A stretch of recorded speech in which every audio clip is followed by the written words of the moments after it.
One more time, okay? I like a lot of energy. How's everybody doing? There we go. My name is Victory Mohammed. I have two Indian dance groups here for you today.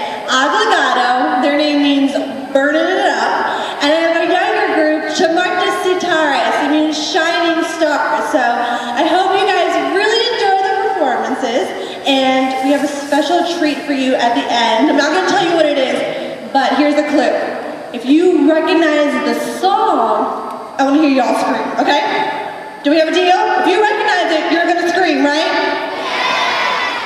One more time, right? All right, you guys are going to love it. Thanks, everybody.